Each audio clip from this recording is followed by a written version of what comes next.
When a molten metal solidifies, the atoms arrange themselves into definite patterns called crystal structures.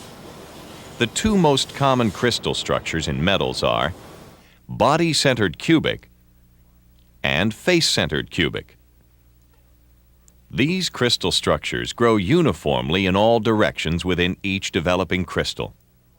As the metal cools, these crystals are confined by the adjacent developing crystals, forming grains. The line of intersection between grains is called a grain boundary. Because the grains form independently, their crystal structures develop tilted in various directions. All atoms in these crystalline structures are held in place by electromagnetic attraction to neighboring atoms. If a force or load is applied to a metal, these electromagnetic bonds stretch, allowing the atoms to move slightly. When the load is removed, the bonds pull the atoms back into position.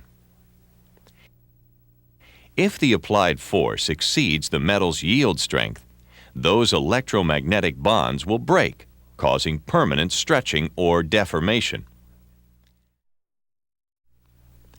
This diagram is the iron-carbon phase diagram. Let's examine how temperature and carbon content combine to provide a variety of metallurgical structures. The left-hand side of this diagram is ferrite. Ferrite is iron containing an extremely minute amount of carbon. At room temperature, ferrite is magnetic, relatively soft, and has a body-centered cubic crystal structure.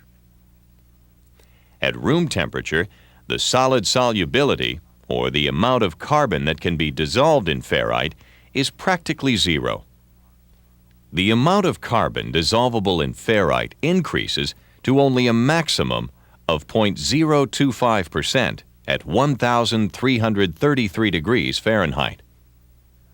When heated to 1,670 degrees Fahrenheit, ferrite's body-centered cubic crystal structure rearranges itself into a face-centered cubic structure, known as austenite. This transformation to austenite is an important phase in the heat treatment of steels.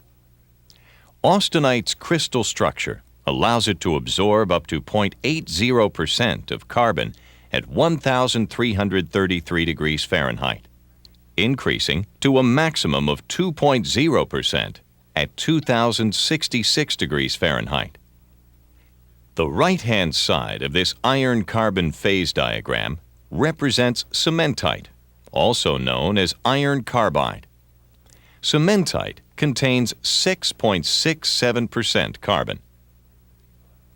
Though this phase diagram ranges from ferrite, with very low carbon content, to cementite, with 6.67% carbon, most steels contain less than 2.0% carbon. The carbon content is the major factor in determining the properties that can be developed in steel. The use of very low carbon contents or very high carbon contents provides many different steel compositions with very different properties. For this reason, steel is suited to a wide range of engineering applications. Let's take a closer look at some examples of how carbon affects the hardness of steels. If steel containing 0.030% carbon is heated to about 1,700 degrees Fahrenheit, the structure will consist entirely of austenite. If it is then cooled slowly at about 1,650 degrees Fahrenheit, the austenite begins to transform to ferrite. As cooling continues, more and more ferrite is formed, until at 1,333 degrees Fahrenheit, the remaining austenite transforms completely. Ferrite can retain only 0.025% carbon at this temperature. So to accommodate the carbon in excess of this amount, the remaining austenite transforms to a mixture of ferrite and cementite in alternating thin, plate-like layers. This structure is referred to as pearlite. At room temperature, The steel is mostly ferrite with patches of pearlite.